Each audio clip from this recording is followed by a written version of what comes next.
Hello, greetings, everybody. I want to welcome you here to the Prog Monster. My name is Murph. I am the host of this show. This is a show dedicated to progressive rock and other forms of rock music.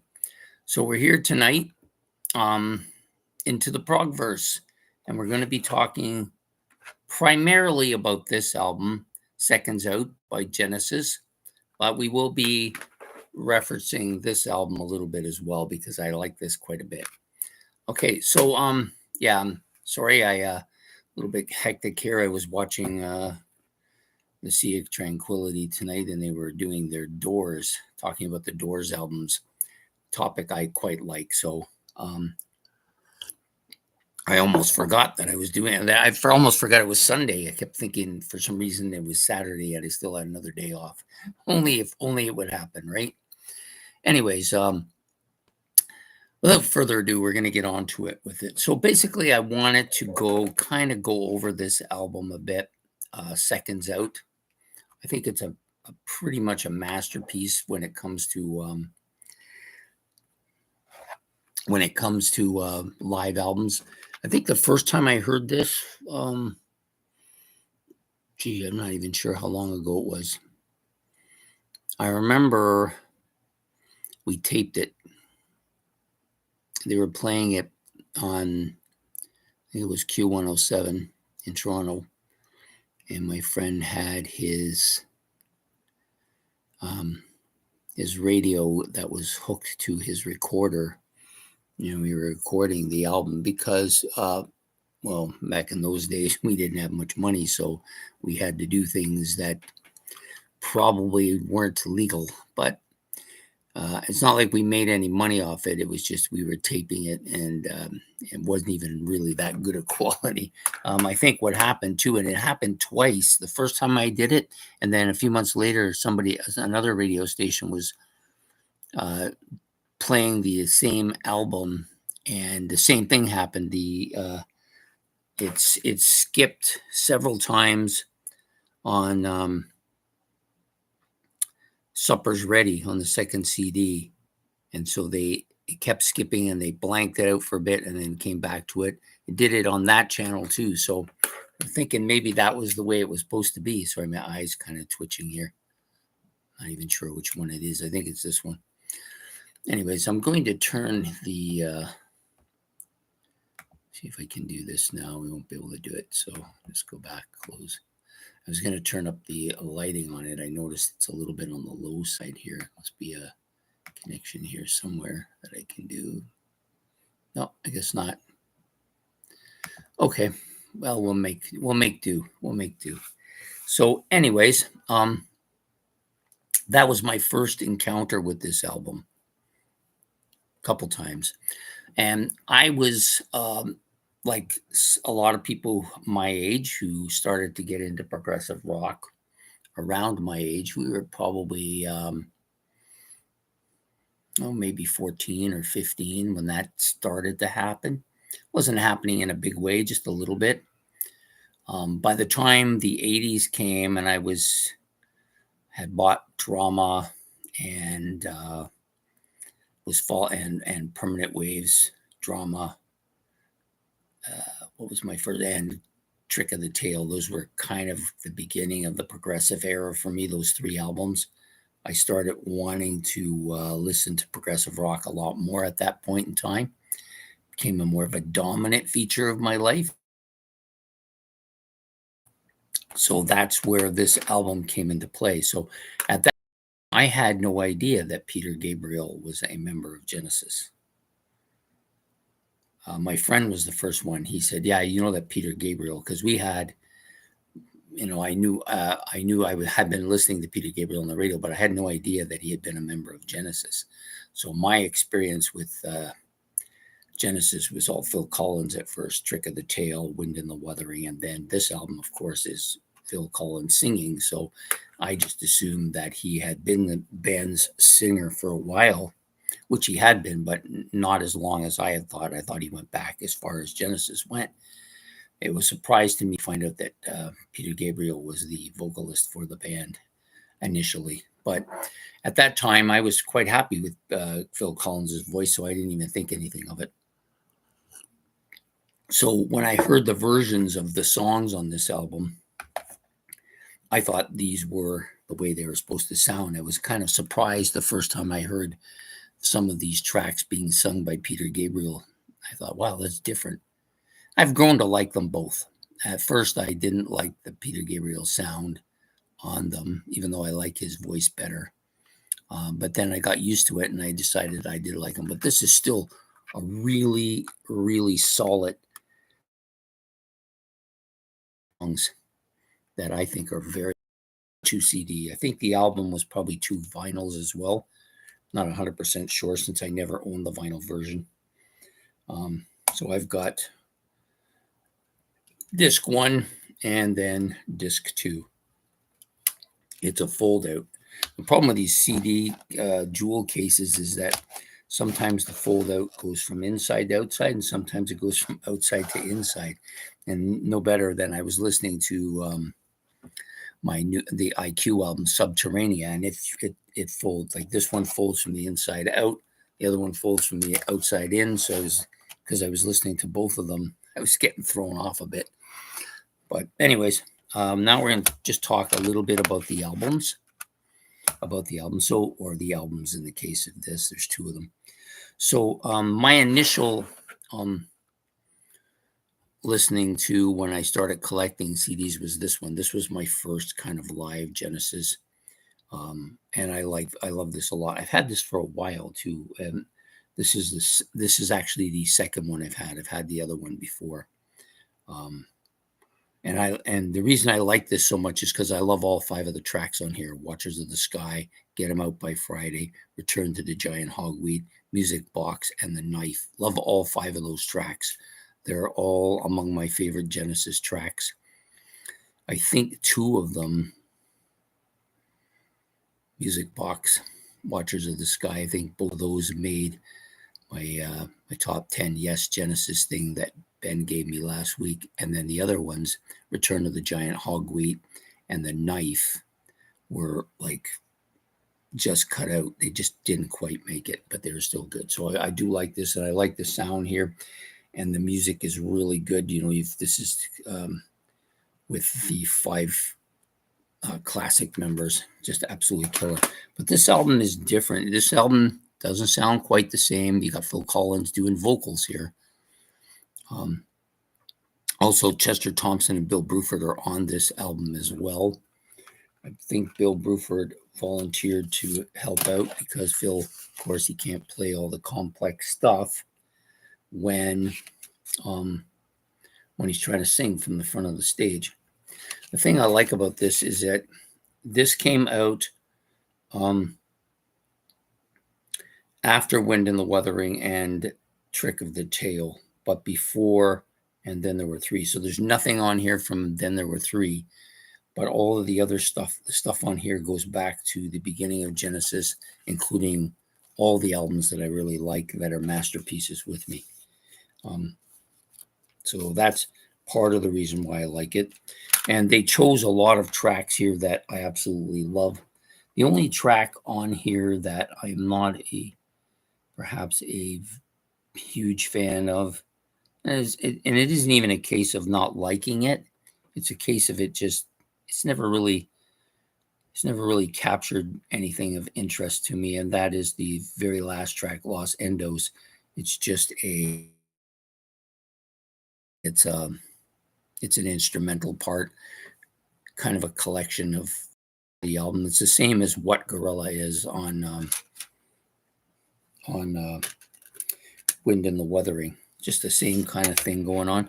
And again, I don't dislike either of those tracks. It's just not something that I listen to a lot. I wonder if Phil actually plays the drums on that particular track. I'm just going to check here. Phil Collins voice, Premier, and Gretchen drums. So he does do drums, but it doesn't say which ones. And then Bill Bruford doing drums as well. Ludwig and Hyman drums and percussion. Chester does all drums, Chester except Robbery, Assault, and Battery.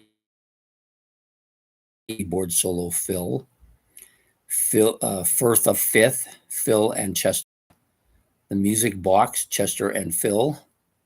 Supper's Ready, Apocalypse 9, 8, and Chester and Phil on that. Cinema Show, Bill Bruford. And Los Endos, Phil and Chester. So yeah, he does do some drums here on some of the stuff. The rest of the stuff is pretty much Chester Thompson doing mostly everything. And he toured with the band, so he was, I think, very familiar with their set list. Bill, maybe not so much, but he learned what he needed to learn to play what he needed to play. Yeah, great drummer. 3 great drummers on one album. Fantastic, eh? So, for me, it starts, of course, it starts off with Squonk, which is really good. Squonk is one of those songs that I think we got this, must have been 80 or 81. This album and Wind in the Weathering. So I think what initially happened is that I bought Wind in the Weathering and my friend bought Trick of the Tail, and I think we either recorded the CD. I don't think they did. We didn't do it for them. I'm pretty sure we didn't. By that time, I had enough money that I could buy my own, but we were still kind of doing that thing. So I think he bought this album. He bought Trick of the Tail, and I bought Wind and Weathering. And then after a few months of listening to one or the other, we just switched out, and then he listened to it for a while, and then we switched back. And then eventually I bought my own version of Trick of the Tail. But yeah, so the Squonk was the song for me at the time. I thought this is a magnificent track. I loved it. So when I heard it live here, I thought this is fantastic. I love it. Good morning, good afternoon, good evening, Jeremy. Welcome to the show. Yeah, this is a fantastic live album. I don't know if it's one of my favorites yet. I think it will eventually end up being in the top 3 or 4 for me. But it's definitely a memorable album. And I just love the fact they start with Squonk, which is, to me, one of the songs that infected me with the need for more prog. The next one is Carpet Crawl, sorry. Great track. This is an album I never got initially. The Lamb Lies Down on Broadway. I think it's because it was too expensive and it was a double album, and that's I was never a big fan of double albums, but this particular track, of course, there's a few tracks on that album I liked quite a bit, and this is one of them. It's different than a lot of other Genesis stuff. With that whole album, Lamb Lies Down Broadway, very different. But I do like the live version here of this song quite a bit. I think it might have been cut down slightly too. I'm not 100% sure of that, but I think it was cut down slightly. And they go into Robbery, Assault, and Battery, which brings them back to Trick of the Tail, which was my favorite album. And I love the live version of it here too. I think the best part about Squonk and then again Robbery, Assault, and Battery is that these were songs that were written for Phil to sing. It's not like he wasn't taking over Peter's voice and bringing it in on other songs. These ones were always written for him, basically. And that's probably the reason why. And this is another one of those songs I liked quite a bit early on. Don't listen to it as much as I used to, but I still like the song. Afterglow. Yeah, this song's a little bit. It's a great song, but it's not one of the first ones that I think of when I think of Genesis. I don't know if that makes any sense. I think it's a great tune, though. Next is Firth of Fifth. So this is one of their legendary songs. Absolutely great guitar parts on here. I think Steve Hackett is fantastic on this song. I love this. His ability. So this is one of the first kind of tracks, especially the live part, that I kind of really started paying attention to his guitar ability. I Know What I Like. Yeah, good track.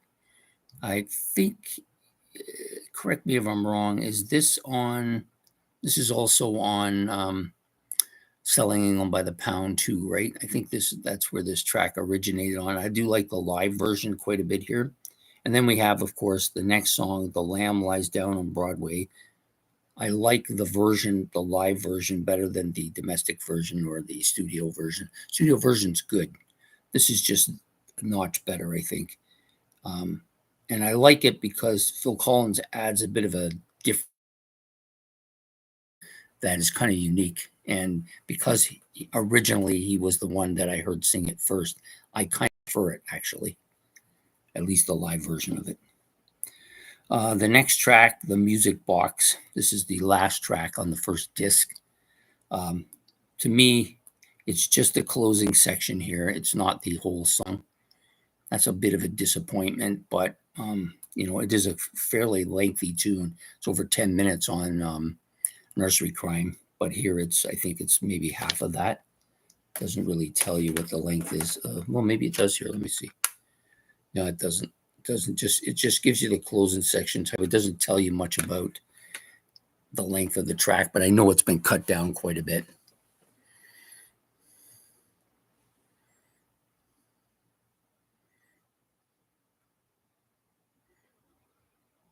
Yeah, absolutely. You're that definitely bridges the gap between those Gabriel fans and the Phil Collins era fans, if you want.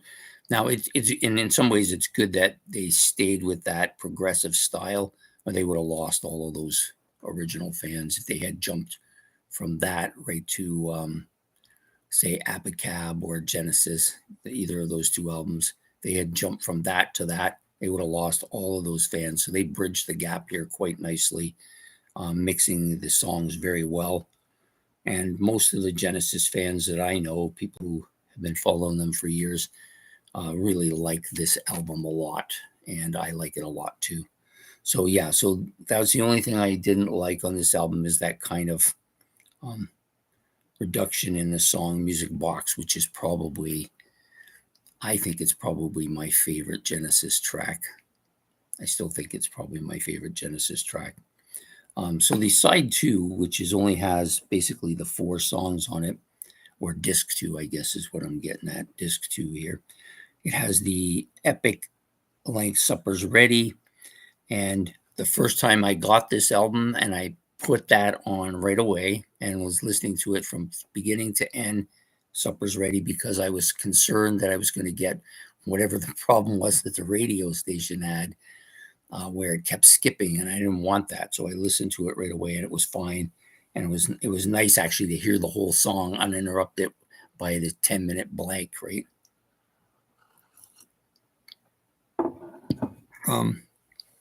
Yeah, a truly great song. And IQ does a song on their Dark Matter album, which has a part in it that has that back and forth beat that goes on about halfway through this song that I really like. And that's what kind of drew me to them. So this song drew me to 2 bands, this band and that band. Supper's Ready, great tune. Cinema Show is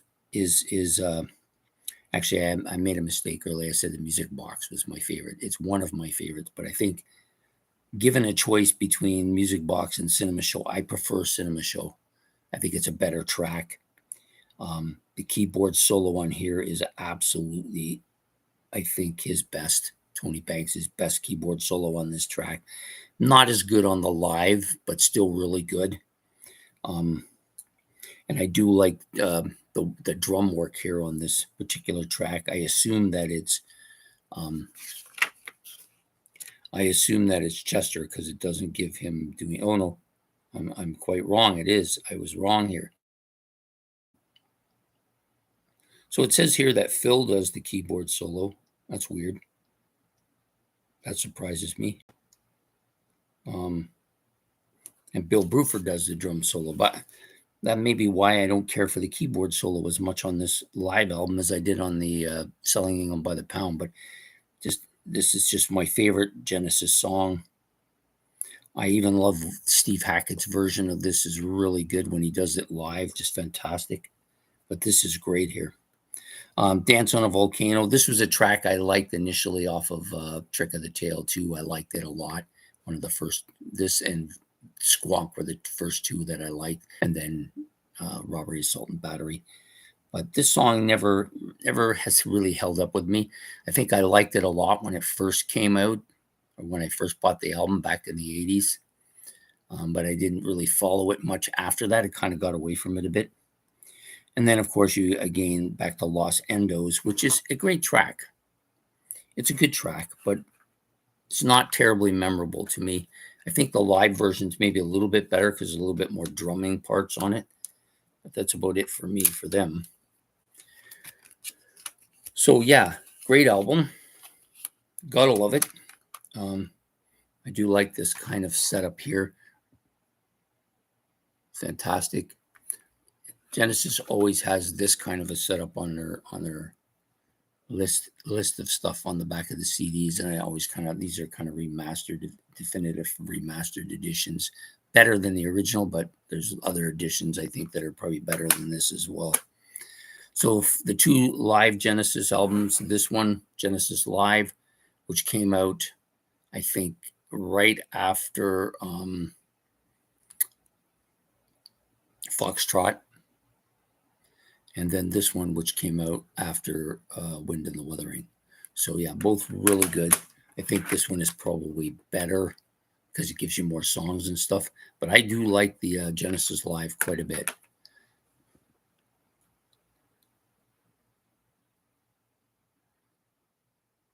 Yes, you're 100% right, and you know that makes sense now. I did not know.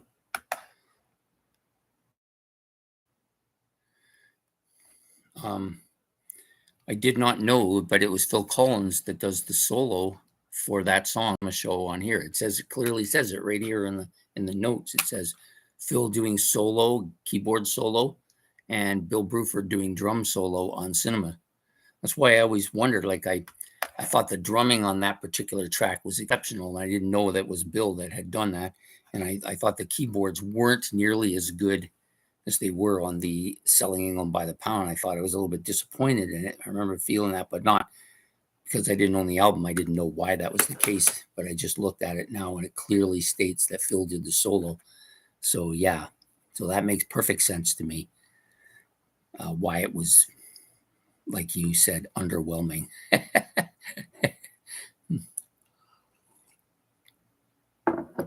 Because Cinema Show has probably been my song by Genesis since I started playing Selling England by the Pound. I had Trick of the Tail and Wind in the Wuthering. For the longest time, they were the only two Genesis albums I had. Then in the late 80s, I think maybe like 88, 89, I did a trip to Sam the Record Man. He had a whole whack of shit on sale. I think he was probably going out of business or something. And I bought all the Genesis stuff I could find. So I bought Trespass, Nursery Crime, Foxtrot, and Selling England by the Pound. And I also got, and then there were three. So I had those five. And I did what I always do, which seems to be my thing. I played one album at a time in my set list, in my playlist, until I'd gone through the whole set. So by the time I got to Selling England by the Pound, I was really into them. It's just kind of funny for me because each album out I liked more than the next album. And when I got to Selling England by the Pound, I just absolutely love that album. And may actually be my favorite album by them now. I'm not sure. I'd have to think about it for a bit, but I do like it a lot. And that is the reason I like it so much, is that track I think is amazing. And the reason that track to me is amazing is because of that keyboard solo. So yeah, it was a little bit underwhelming on here, but there's a lot of really good stuff on this. This album has a lot of really good stuff on it too. In some ways, I think this album is better because Peter's singing here, and Steve Hackett played these songs better than at least The Knife. The Knife was a song that never got played was played by Anthony Phillips on the first album, of course. And on this album, it's played by Steve Hackett. As much as I like Anthony Phillips, I don't think he's really in the same class. Anyways, both are great albums. Yeah, you're absolutely nailed that right on the way. I've never was a big fan of Mike Rutherford's bass playing on any of the albums until this live one, and then it was kind of maybe he just was more forward in the mix, or maybe because the studio albums were all recorded and edited and recorded and edited, and I think that Tony Banks, he turned down the volume on the guitar for sure. Put the guitar further back in the mix. I think he probably did the same with the bass as well. When you don't see that here on the live album, he's very forward and is really good on this. My opinion of him jumped quite a bit when I heard this live album. It's just kind of disappointing that people would do such things, like just let the album play the way it is. I don't have any problem with Tony Banks. I think he's a fantastic keyboardist. But if he was messing around with it and turning it down so that both the bass and the guitar were kind of further back in the mix, I wouldn't have been happy with that if I'd known that. But I didn't know that. So like everybody, I just assumed we were getting the best from each of them, right? So for me, that Seconds Out, great album. Genesis has a couple of other live albums that I also have, the shorts and the longs. I think there's another one that I don't have, and you mentioned it. Just looking here what you said.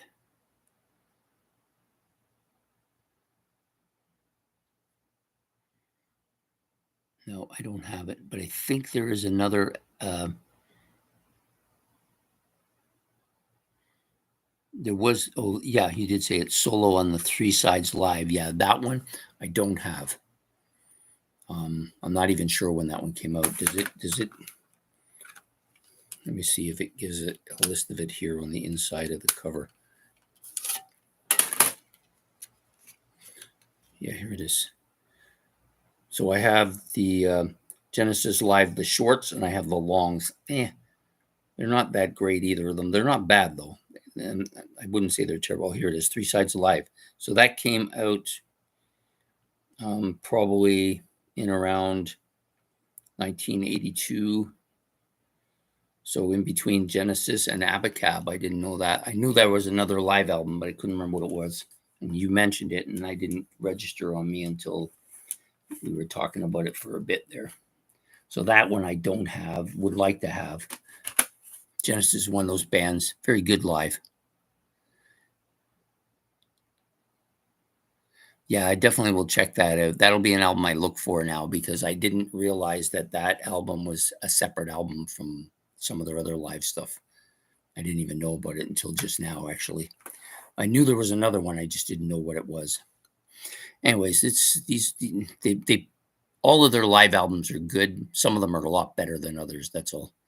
I think the Seconds Out is probably my second favorite of them. I still like the Genesis Live a little better, but the Seconds Out album is really good. Phil's voice is great on it.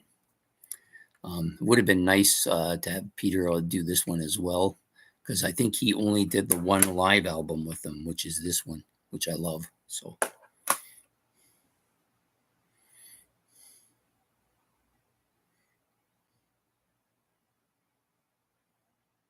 Oh, so he did play on it. Okay, so he came back on one track, or he just played the track pre-recorded, or they just used his playing of it from before.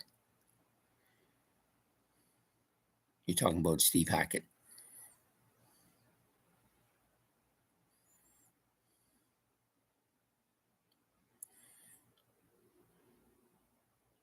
Yep, I will look for that, definitely. Definitely will look for that now that I'm fully aware of its existence. I did know there was another one, but I didn't know that was Three Sides Live. It's not. I've never been a huge fan of live albums. It's only been in the last couple of years that I've really started to have an interest in them.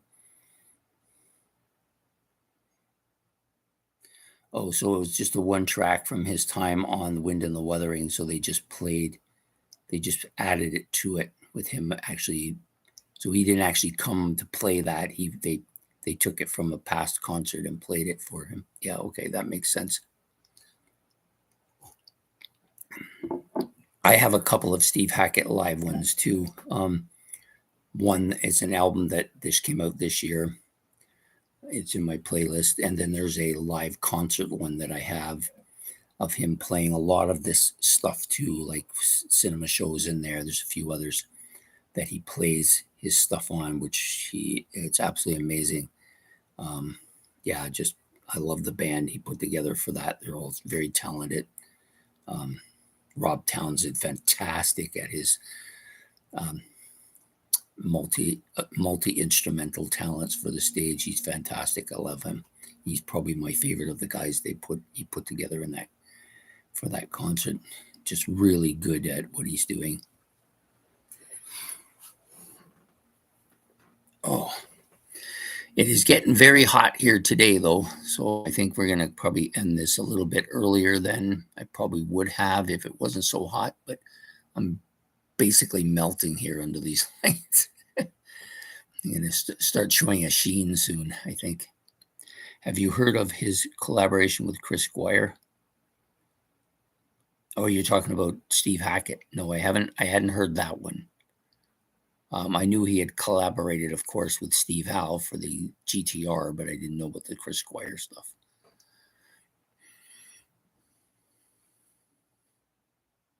Oh yeah, that's right. I'd heard that. I actually have heard that, but I didn't know. Did they actually do something, or was it just talk? I thought it was just talk.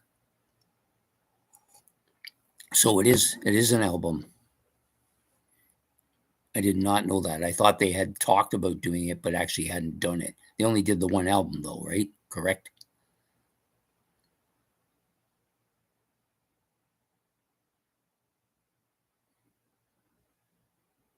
Oh, so 2014. Okay, I'll look for that. I did not know that they actually did one. I knew they had talked about doing it and that they had actually gotten together, but I didn't know they actually did the album.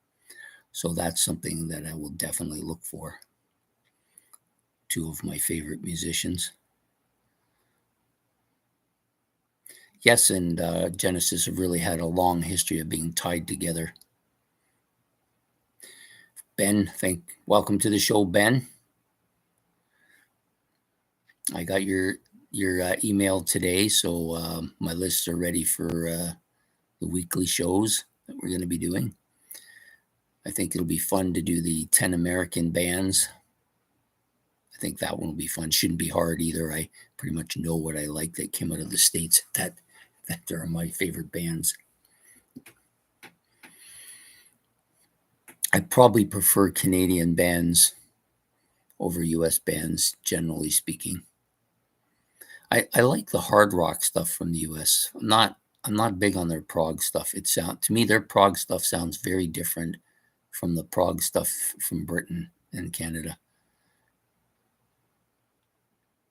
Nah, you don't want to do a 25. It's too long. Besides, I think I did one before.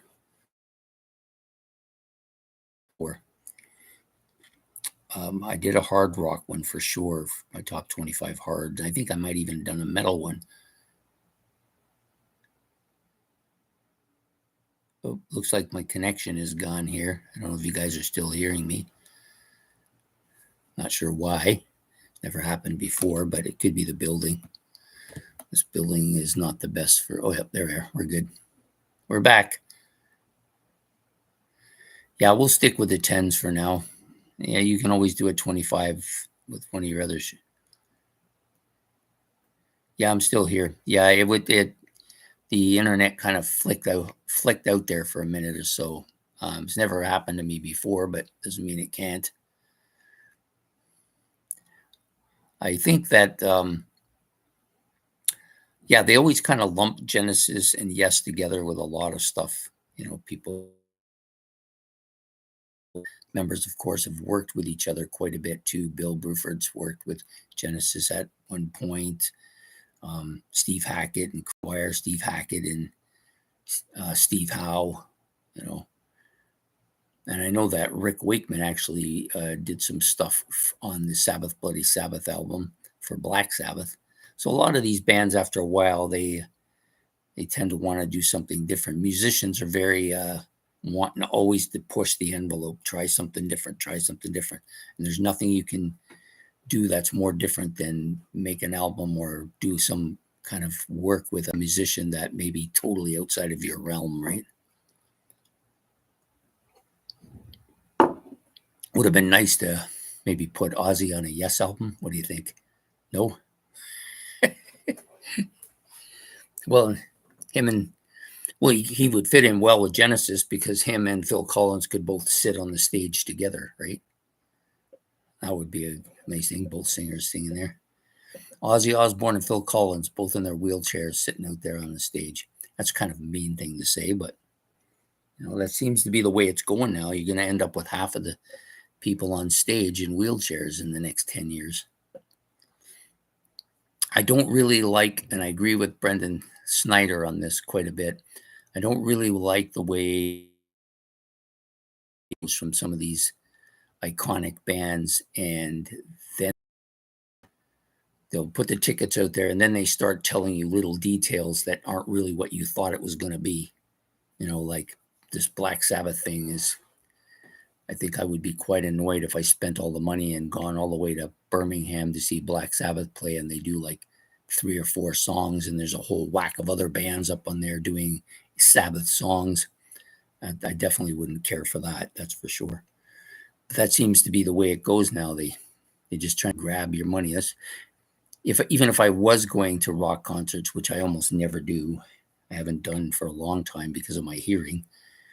I wouldn't go to a lot of the ones now. First of all, they're too expensive, and a lot of these bands are just doing things that just to grab money, and they're not really giving the fans what they're expecting to get.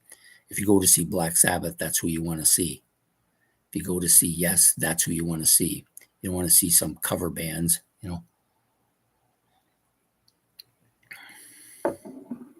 Anyways, I digress.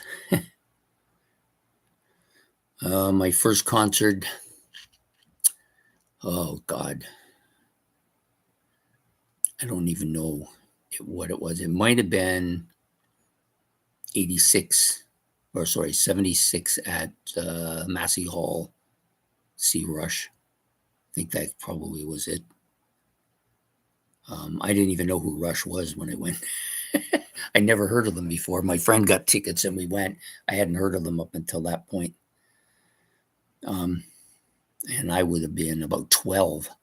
So I'm pretty sure that that was the first one I went to, and I'm pretty sure I didn't go to another one until I was probably 15 or maybe 16, because I know I went to see, in 1980, I think I went to see the most. I'm pretty sure I saw Sabbath, Yes, Rush, Triumph, all of those bands in that first, in 1980, 81 time period.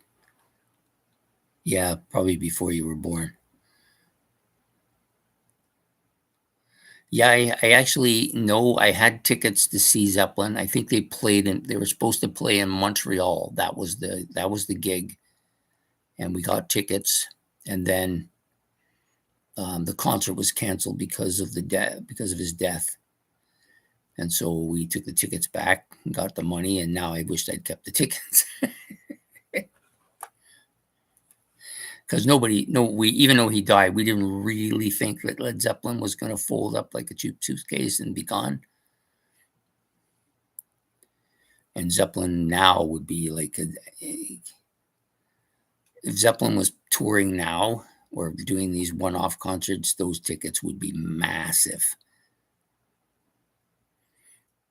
Because there's really, the 3 of them are still around, which is, that's half the battle right there. You think about bands like Kiss. Kiss is a good example of, I don't really understand what Paul and Gene are thinking because they love their money so much. I can't imagine why they wouldn't tolerate Ace and Peter for one night concert. They could literally write down whatever they want. They could literally say, well, we'll put these tickets out for $4,000 each and people would pay to see that. because they're one of the few bands that actually has all four of the original members alive. Same with Black Sabbath. All four of the original members are still alive. There's not many bands like that anymore. Most of them have most of the members gone, you know.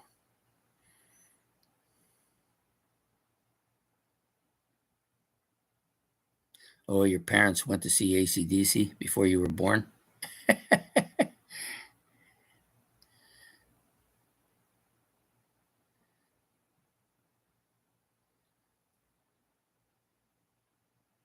Yeah, I got the Robert Plant album, the one that I went to see. I seen him live at the CNE Grandstand in '83 because I had missed Led Zeppelin, so I definitely didn't want to miss him. And I went, and the album that he had out at that time was Pictures of 11, which I bought.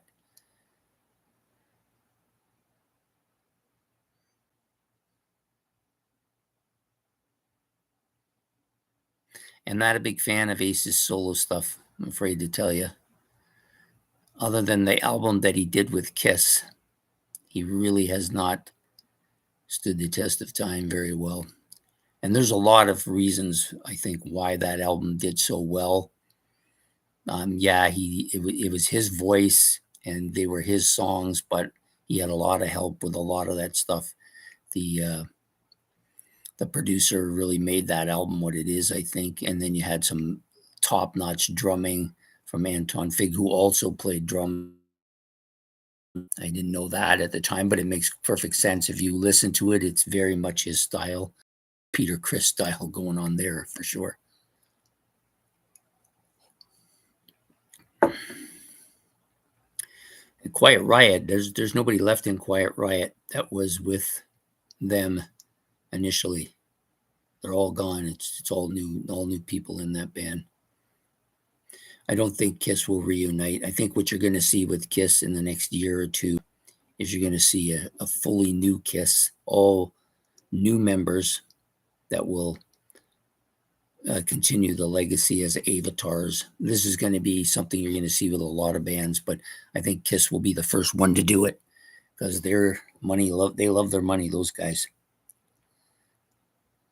Yeah, I don't listen to Kiss much anymore. I think I there if you were to ask me what are the 20 albums I've listened to the most in my life, if I actually was counting, if I'd had a counter on every time I put one on the record, I would almost be certain that half of them would be Kiss albums because that's all I listened to for the first 3 years. And sometimes I played certain albums 10, 15 times a day, every day for years. So yeah, I don't think anything's going to come close. Some Rush albums would be up there too. Fly by Night, Permanent Waves, Caress of Steel. Those three albums for sure I've probably listened to more than just about any other. And of course, the first side of Farewell to Kings is probably the most listened to side of an album, of any album in history for me. I don't see Kiss reuniting though. I think what you're going to see is, like I said, an avatars. That's what you're going to get. There'll be four new people out there, and there are a plethora of Kiss cover bands for them to choose people from. All they have to do is just, if they were to put out auditions to replace Paul Stanley and Gene Simmons in Kiss, the list of people that would show up for that would be mile long, and they would find people. Not only would they probably look more like Paul Stanley and Gene Simmons in that time period, they would probably actually have all the mannerisms and everything. I think they're the one band that is probably absolutely going to be an Avatar band. I've heard the new Styx album, but I haven't got it yet. I don't think the physical copy actually comes out until the beginning of July. I know a lot of people online have it because they went to their concerts and they were selling these live, the CD versions at the concerts. So a lot of people got them. This is something very unusual for them. For any band, usually the first thing they put out is the downloading digital stuff, and then out come the hard copies. But Styx has done it a little different this time. They put the hard copies out at their concerts so you could buy them. And of course, some of the channels that are big channels on the internet had probably had these what they call writer's copies, I guess, sent to them so that they could preview them on air. I'm pretty sure that some of these shows have gotten those. I'm looking forward to it. I've heard different reviews from it from different people. Some people think it's great, and some people like the first half, but not really the whole album. I mean, it does have a little bit of that Crash of the Crown, like shorter songs. That's still it's also a somewhat of a concept album, the same as well. It is a concept album, same as their last couple have been concept albums. I think they're going to stick with that. They've added a couple new members to the band, so you're going to get a couple of the songs on the album are being sung by one of the new members. And then, of course, you're going to get Lawrence Gowan. I believe is it his brother or his son that has joined them? I can't remember. I think one of those two. And also, of course, Tommy. And I believe JY is actually doing a little more singing on this album as well. So it's going to be interesting to really have it and go through it. I'm waiting for a call from the record store, but I'm not gonna wait much longer. I'm gonna phone them and probably go down during the week just in case they got it early. But I'm looking forward to this. This maybe for me could be the biggest album of the year.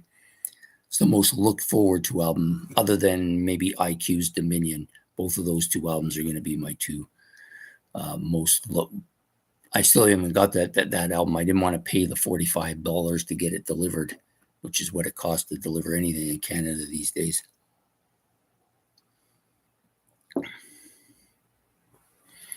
Yep, that album is pretty much the same spot for me that ended it for Kiss, Creatures of the Night. Although I do like Lick It Up, their first album without the makeup.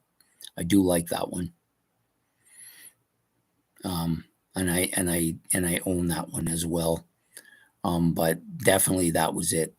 I don't even know any of the stuff that came out after that, Animalize or whatever the other the albums are. I don't even know. I'll probably never own them, so I don't really care. Yeah, they kind of tried to stay up. The Kiss is always adjusting their style to whatever was important of that at the time. I'm pretty sure they did some grungy stuff that kind of not of no interest to me. I thought about buying the Psycho Circus album because Peter and Ace were on it, but I've heard that they don't really do much on it. So it's basically a Gene and Paul album. Still didn't bother with it. Even Unmasked hasn't really stood the test of time with me. I don't really care for that album much, but I probably will get it to complete what I wanted to do. I do like The Elder, though. I do like that one more. It's grown on me more over the years. It's a little bit different.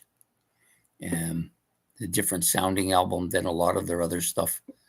I don't think it's the masterpiece that people claim it is. Oh, it's the hidden progressive prog album that nobody talks about.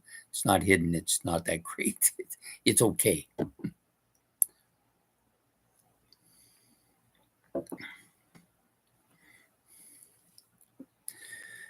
Yeah, nah, not a huge fan of that. I don't hate it. I think it's a better album than Unmasked for sure. But I still don't think it's a great album. I did own it. I bought everything.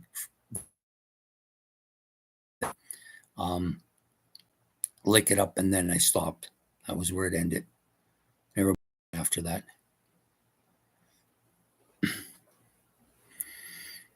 The Creatures of the Night.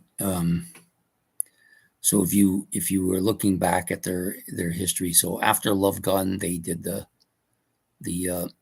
4 solos and Kiss Alive 2, which were good for the most part.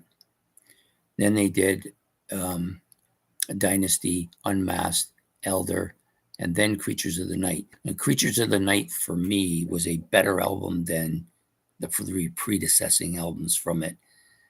Although it really wasn't a Kiss album with so many people playing on it. It was just Gene and Paul's a vision of what the album should sound like, but they really didn't play much on it. So it's not really a Kiss album. It's a bunch of musicians playing what they're told to play. But it's still a good album. You can't take away from it. War Machine, fantastic tune. One of the Kiss's best songs, I think. But given a choice, I would just as soon not listen to too much Kiss for the rest of my life. Like, I do like Alive, Kiss Alive, and the Ace Frehley solo album are still my two favorites. They're the ones I most often go back to regularly. And then Hotter Than Hell and Rock and Roll Over are the other two that I listen to probably once or twice a year, maybe. But I will be starting a new live stream as soon as I'm finished with the Battle of the Masterpiece albums, which I'm doing right now. I wasn't going to say anything about this until I was almost done.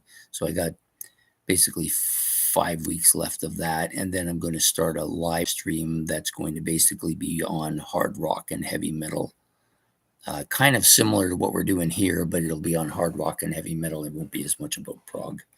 That way, if you don't want to listen to my prog stuff, you can come and watch me there. But this is a great album. If you haven't listened to it or you don't know anything about it, people, this is one you got to have. Lots of good stuff here. There is some stuff on here that's not that great, but for the most part, there's a lot of perfect stuff on here. This album actually is perfect, though. This album has there's only 5 tracks on it. That's the only problem. But other than that, it's fantastic. All 5 tracks are great and well done.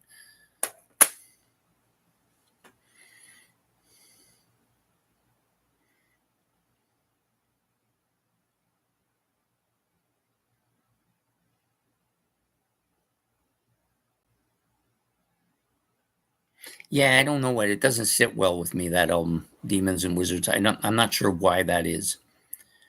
Even the other one, the Magician's Birthday, I like that better. But I think my problem with that album is kind of the same thing I have with the Kiss Elder album. It doesn't really sound to me like a Uriah Heep album. I know it is, and there's a lot of prog on both albums, and there's a lot of prog on the Kiss Elder, but it doesn't feel like it should be. It feels like almost like a hard rock band trying to pretend to be progressive. That's just my feeling about them. Both of those albums, I have them both, Demons and Wizards and The Magician's Birthday. If I had to choose one of them, I would probably take The Magician's Birthday. I think I like that one a little better. I suspect, given time, I will probably end up liking both of them. Uriah Heep is one of those bands, and there's a few bands like this for me, but Uriah Heep is definitely one of them. And Deep Purple is like this too. Both of these bands are, they have albums I absolutely love, and then other albums I don't really like at all. So I'm not really sure why that is, but seems to be the case. There's a couple of Deep Purple albums I just don't care but generally speaking, the albums I do like by them, I like them a lot. Oh, you mean the 2 Uriah Heep albums, both from the same year? Yeah, I totally get that. And the album covers are great, both of them. I think I had built in my mind that these were going to be my 2 favorite Uriah Heep albums, and then I was disappointed by both of them. And I've had that same thing with Deep Purple. I had Machine Head in my head. It's going to be the best album by them, and then I just didn't like it. And I think part of that is I didn't like Smoke on the Water because I just got so sick everywhere I went. They played that song. I can't stand it. I never want to hear it again. And it kind of Space Truckin's great, but other than that, I just never really warmed to that album. And again, it's all perception, right? Some albums you think you're gonna love and then you don't, and other albums you think you're gonna not like and you do like them. But I'll have to say, for like tonight, I was watching on Sea of Tranquility. They were doing a Doors, talking about the Doors discography, and I hated the Doors for many years. I think primarily I hated them because people were pushing on them. And I just thought, this band is so overrated. I don't get it. I don't get the Bon Tepi keyboards. I don't get why people think Morrison is brilliant. I don't get the kind of weird shit that was on there. And then bang, one day I bought all the albums one day at a yard sale, except for one. I think there was one that wasn't in the mix, but the other 5 were in there when I just bought the whole box of CDs, took them home so I could get the jewel cases. And then there was all 5 of them on there. And I looked at them. They're all in great shape. So I kept them all. And I got the one that was missing. I thought, okay, so I have the Doors discography. And I guess I'll give it a try again. And then one day I was listening to it and bang, just like that, the bulb went off. And then after that, I just loved everything about them. And sometimes that happens. It happened with Gentle Giant too. And sometimes it'll happen with an album. Some albums I just never really kind of warmed up to. And then bang, all of a sudden I like them quite a bit. So hopefully that's what'll happen here, but it's not necessarily going to happen though. So, and I know that Kansas has been a band that you've been pushing on me for the whole time I've been on here. I don't know that one's going to happen. I don't. The American prog, I'm just not, I don't warm up to any of them really. There's a couple that I don't mind. I don't consider Styx a prog band. I know a lot of people do, and maybe I should consider them because their last few albums have been pretty proggy.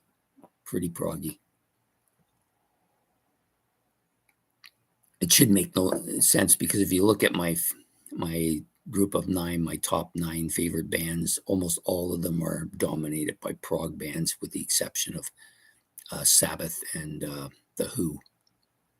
And even both of them have a little prog in their music. Styx has more prog than either of them, for sure. But people always say, if you like Styx, you got to like Kansas. Well, I'm a prime example of why that isn't the case. Anyways, I'm going to have to end this because I'm sweating to death and I'm starving and I got to eat before bedtime. Anyways, thank you, Ben and Jeremy, for both showing up tonight. And I hope everybody enjoys the video when they get a chance to see it. And it's always great to talk about an album that you absolutely love. So next week, we're going to do my King Crimson collection. I have 10 of their 10. I have 10 of their studio albums. I'm just missing 3, I believe, later ones, not early ones. I decided that it's time to kind of talk about King Crimson. King Crimson's a funny band. For me, I absolutely love parts of their discography. And then there's some stuff in there that I just rather not hear. But I'm the same that with every band, to be honest with you. Rush has stuff that I don't like either.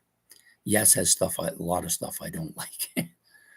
Genesis has a lot of stuff I don't like too, but it's later stuff. But just about every band that I love has some 1 or 2 stinkers in their collection that I don't care for at all. But for the most part, these bands are great. They've given us a lifetime of entertainment that we can enjoy and continue to enjoy. That's why I like using these CDs. Anyways, thank everybody for showing and supporting the channel. We're very close to 1,000 subscriptions now. I think I'm 3 away. So I'm looking forward to that. Just means more stuff for me to talk about. Anyways, thank you very much. Have yourself a good night, Ben. Have yourself a good night, Jeremy. We will see you again soon. Next week, like I said, we're going to be doing the King Crimson discography. I have, like I said, 10 studio albums. I think I have 1 live one at least 1, and I may have a concert one too. I can't remember. Anyways, take care. Have yourself a great night, and goodbye.